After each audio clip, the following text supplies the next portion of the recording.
Hello and welcome to our podcast. This is episode 2 featuring The Power by Naomi Alderman. And it is a science fiction novel written in 2016, set in the somewhat near future, that sets hypothetical societies in which women are the rulers. The novel asks big questions regarding actual and hypothetical societies and showcases the importance of equality. The Power follows 4 people and how their power and place in the world shifts as women all over develop schemes that can manipulate electric current. The novel captures a society turning from a patriarchy to a matriarchy. The question explored is, will the world become a better place? Or is power in the hands of any specific subset bad news for the underrepresented? The Power does a great job of showcasing many different types of power in our world today. Monetary power, physical power, political power, and religious power. The Power holds a multitude of important layers for the reader, and the layers unravel both quickly and fiercely. The most obvious layers are the challenges of gender roles, standards, and expectations, which demands readers to question their own gender biases as well as beliefs of what is moral and what is justifiable, depending on who holds the power. The first question, so that is, the premise of The Power seems to be that if a new world order were created with women in charge, it would look a little different from the way it does now. That women would use their power to oppress men. Do you agree with this premise? And does Naomi Alderman make her case convincingly? Do you see other possibilities?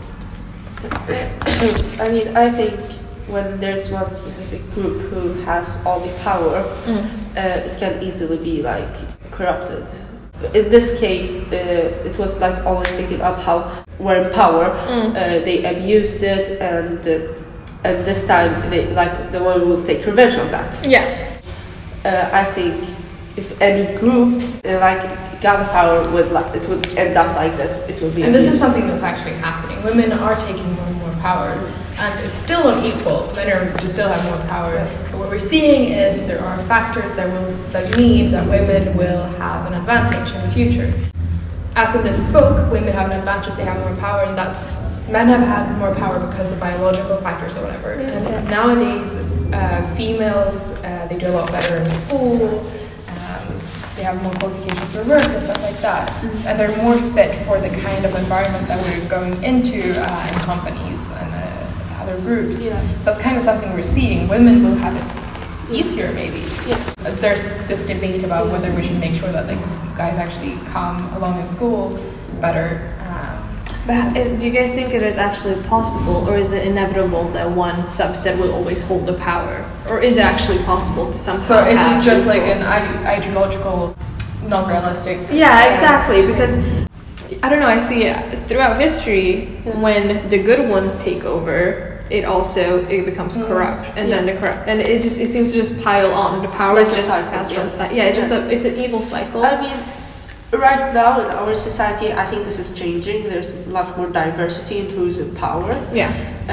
But of course, we have seen, for history, stuff can change in really fast. And power is often supported by economic factors. Very, very often. Yes, of course. Yeah. That's usually. So what we're seeing, as you said, with diversity, that companies that have a lot more diverse set of employees, they do a lot better. Yeah. And that is in other sectors as well. But we kind of need to make sure that it doesn't switch. So you're a tough guy, you're really rough guy, just can't get enough guy, just always so puff guy. I'm that bad type, make your mama sad type, make your girlfriend mad type, might seduce your dad type. I'm the bad guy. You mentioned the biological factors of who gets the power, and one of the main characters is in a mafia group, and she becomes the leader, and she becomes Roxy, yeah. Roxy, yeah. And she becomes very strong and take care of the business. Yeah.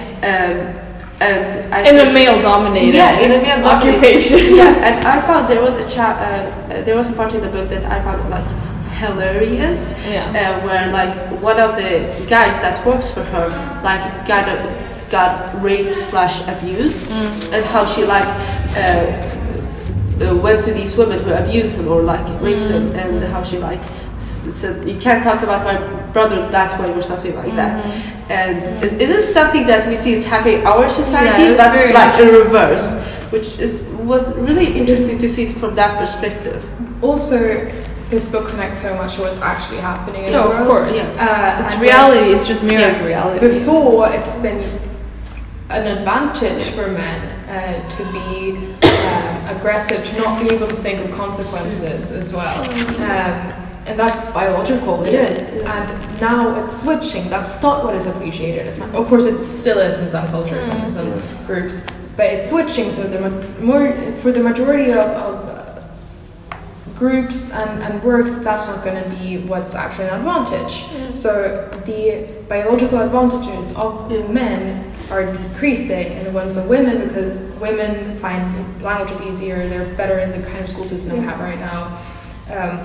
They're better at cooperating usually, and if that's because of biology or culture, that doesn't really matter, because it's just a fact that that's the way it is. It's been measured.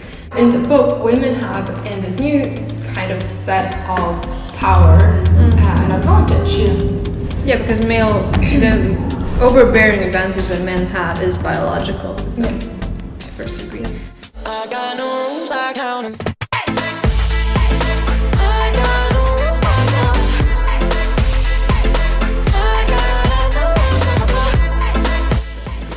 So a follow-up to question 1, the book poses a question: why do people abuse power? What does the book suggest that the answer is? And what is your answer? Power, like money and stuff like that, is very toxic. You might not realize it, but it can easily start controlling your behavior, and like it becomes the center of every decision that you make. We kind of see that in the book. So yeah, I mean, but what does the book pose about why they do it? For me, it seems like they're taking over.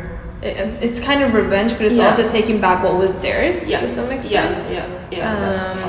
Regaining their independence and their self-worth and their sexuality. Absolutely. What you talked about before, where it switches. I have a lot when I speak to very feminist friends about these subjects, and they feel very revengeful, and we want, what was ours, let us have, without sexuality, or all the power, all the stuff that we couldn't do. But that's what people and groups have thought in revolutions before. The differences between classes before, and you have a revolution and we're just going to take what was ours, and then there's a switch because, well, let us be in power now, and that is what happens. It's a power struggle. Cycles. It's definitely. Yeah. And the question is, I think something that I was wondering about as I was reading it, is it possible to have power without having to rob somebody else of theirs? Which is a really interesting... And that really depends on the kind of system that you create. Yes. If you create a system where it is impossible to have someone almost own someone as another kind of force of labor, whatever. If you build a system where connections, huge networks are better, where diversity is needed really for the system to work, then I think you can have a society without that. And we haven't really had that before. So no, if exactly. A new kind of system, no, because all we can create the patterns that we see is that people gain power by robbing others of it. By devaluing others, we value ourselves very often, which is a very toxic cycle, as we can see in the book as well. And in order to have a system where you need the diversity, you need a system where all these different sets of characteristics are needed, where it isn't just the characteristics that are more common among men because of culture and biology. It doesn't really matter. But where we need all of it. And right now, what we're seeing is that jobs that men have usually been better at are disappearing. It's just progression into more. So we need to make sure that the characteristics of everyone can be are valuable. And that all needs are met to some extent in the work market. Somewhere in the world you got a robber and a bank, and the bank robbed the people, so the people robbed the bank, and the police came to get him, but they let him get away, cause they're all just working to get paid the very same. So we're going to move on to question number 3, and this is a direct quote from the book. They find the scriptures that work for them, rewriting the ones that don't. Does this remind you of something that can be seen in society today? And what effect does this have? And what is your perspective on the harm it may cause? So basically, they're rewriting history to the extent where it suits them the best. And we can see this in many, especially in authoritarian states, where it's like a one-party state, where they rewrite history. What potential harm may this cause? Wrong information. Yeah, of course. People don't get the right information to make a decision on how they should behave to a specific situation. And for example, in this book, this book was written as like a historian writing about what happened, which was something really interesting, because when he sends email to one of his friends about his script, the book that he wrote, she replies, or he replies like, maybe if men took back the power, the world would be more peaceful, because all the information from before, when men had the power, has disappeared. So they felt like women always had the power. So for the group, as we go back to the main, the power it is, even the title, in order to consolidate the power, you kind of rewrite how you got there. Yeah, absolutely. And as you said, after a while, for that group, it will be a disadvantage because as we said, with the cycle of power taking and revolution, they just think that it's always been that way and forget how bad it was before. Any withholding of information to me is robbing the rights of somebody else to make a conscious decision for themselves.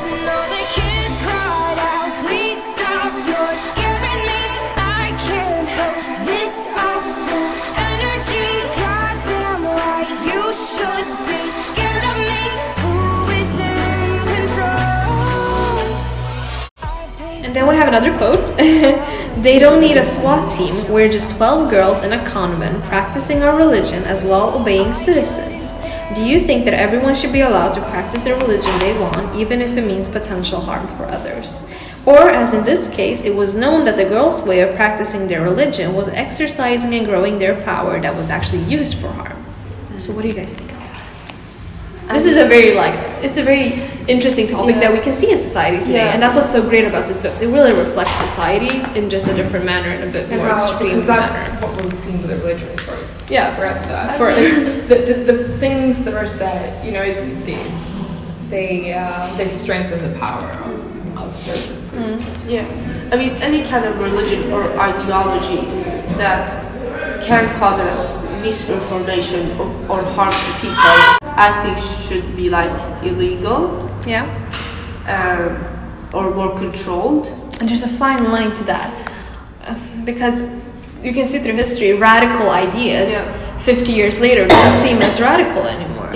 And it's very hard to distinguish a clear line. And that's what right now we have this debate on what's going to happen with ISIS fighters coming back to European countries. And some people are like, well, why don't we just make it illegal to be in a terrorist group? And that's what we could see. Yeah, maybe this specific case was really bad, this one in the book, whatever. But you can use that later. Like, what is actually a bad group? How do you define that? Because it can also be used in order to make it illegal to be in any group that is opposing the group in power. You can see, the clear harm of groups like ISIS and things like that. But setting a law, it would be very, very interesting how it would be worded and what it would actually enable society to do. This book really connects to all these things. Oh, absolutely. Especially and it was written in 2016, and it's so interesting how you can see that, still. Girl, let me hit you back. Tell them I'll get you back. I know you sitting there just thinking about who did you that. I am who did you that. You trippin', did you pack? Can't post on Nicki Block unless you sellin' Nicki crack. Here, take a Nicki pack. Check out this Nicki act. In what ways do each of the four characters, Eve, Roxy, Tunde, and Margot, illuminate the events of the novel and all that has changed? Whose perspective or story do you find the most interesting? For me, I found Tunde's story was the most interesting one because he visited different countries and saw what was happening. He saw a more overbearing view. For example, he went to Saudi Arabia when the revolution started and how they forbidden men from driving cars and stuff like that. And then at the end of the book, when the power started to be toxic to society, I remember one scene when he said, "For the first time ever, I feel scared to walk down the street at night," and he found that really weird because he doesn't know how that feeling. and how he was like these cult of women also was like running after him, trying to like kill him and rape him or something like that. I found his story. Did you like Margot's story?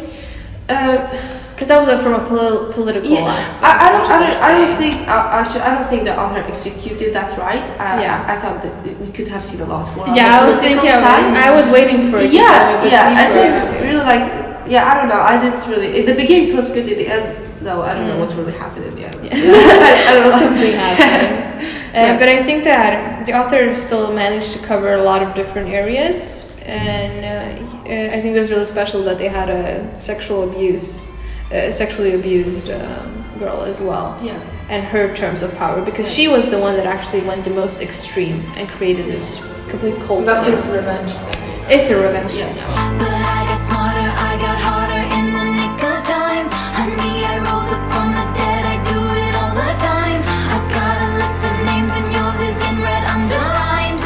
I check it once, then I check it twice. Oh, look what you made me do. Look what you made me do. So let's moving on to the next question. So Vogue reviewer Bridget Reed calls parts of the book revenge porn. Do you agree with her label? And what makes women entitled to this kind of revenge? And I've read every review that I've actually read on this book. Absolutely, they're like, oh, it was great. It was like reading revenge.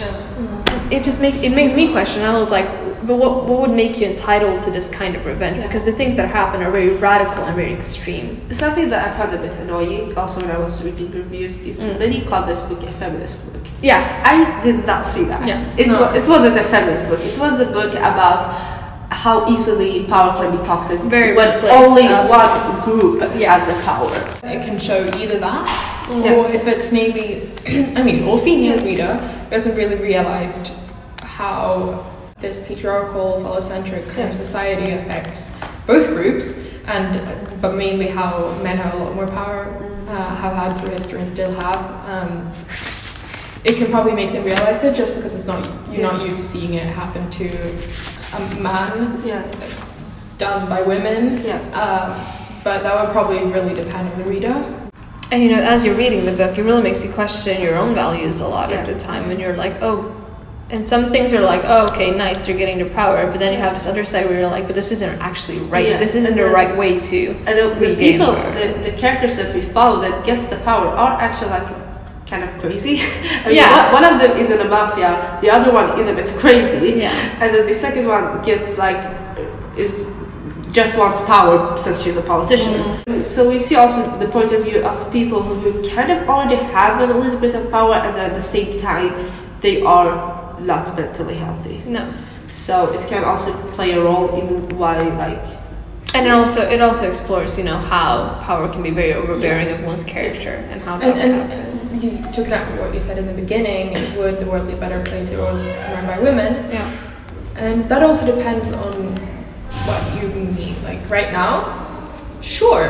Yeah. Because in this situation, maybe because women have been living with lack of power, and therefore you might recognize minority groups or groups with less power more and try to get it to more equal level. But if it would just continue and you don't stop at an equal value of power, then of course not, it wouldn't be better. But that's and I think that's really, really important to note, because a lot of people that are critical to feminism and maybe have a negative view of feminism. Yeah. This isn't what we're aiming for. No, absolutely not.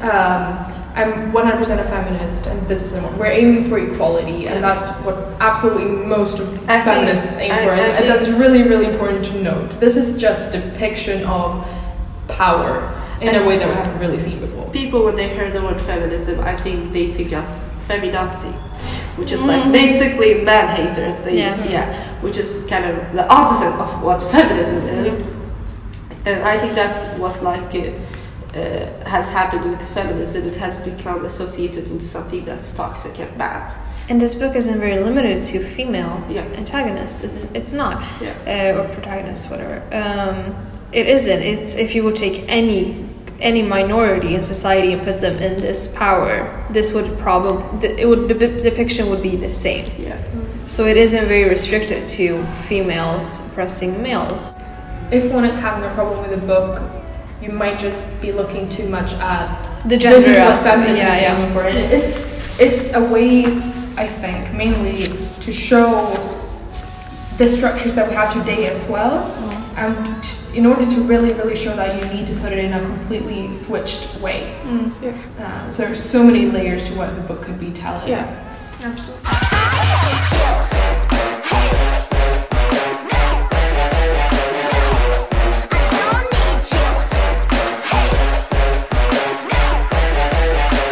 Okay, so Neil ponders. Gender is a shallow game. What is a man? Whatever a woman isn't. What is a woman? Whatever a man is not. Tap on it and it's hollow. Look under the shells. It's not there. What does Neil mean? And do you agree or disagree? How do you see gender? Is it real or is it a social construct? in some ways, gender is a social construct. In other ways, it's not. Since there's also a lot of biology to it, as like we do psychology, have seen how like hormones can affect our behavior.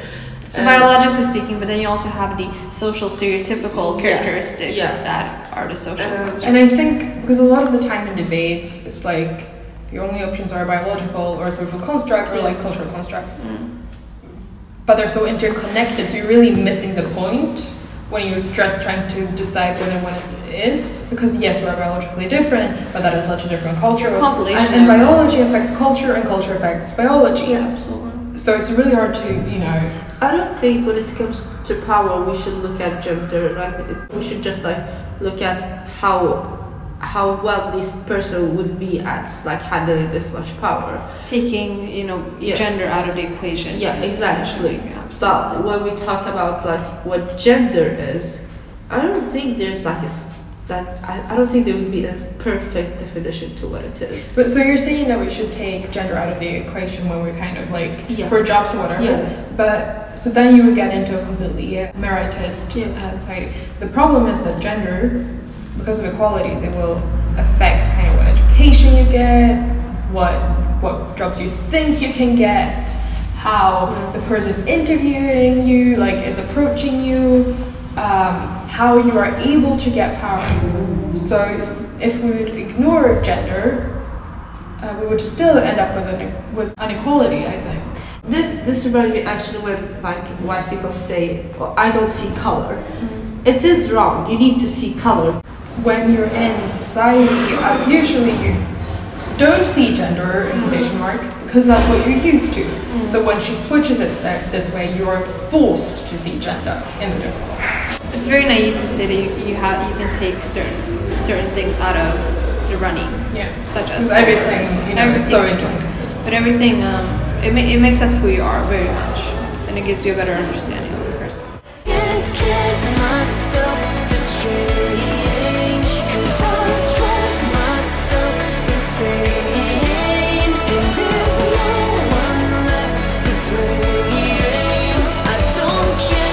So, lastly, the novel, is it bleak or is it hopeful?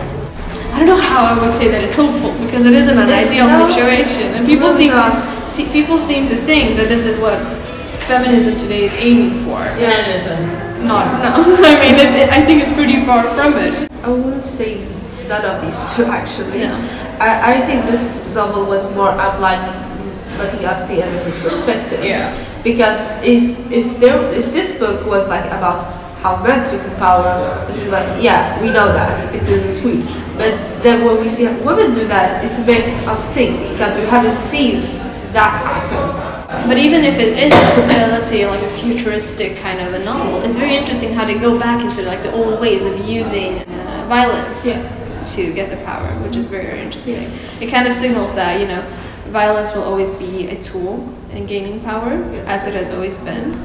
That would be the first wrongfulness of the novel, using force to obtain power. Yeah. And I don't think anything good can actually come from it. Did you enjoy it? I enjoyed it for the most part. Yeah, definitely. It was an interesting read. It was also fun because the characters were funny in some way. I have thought-provoking. Yeah, I had a hard time reading fictional novels just because I need some elements of reality, and this one really had it. Because even as we're discussing now, we can connect it to so many various aspects in society today, which I thought was really interesting. Did you like it? Yeah. Great. Okay, so thank you for listening, and we'll be back shortly.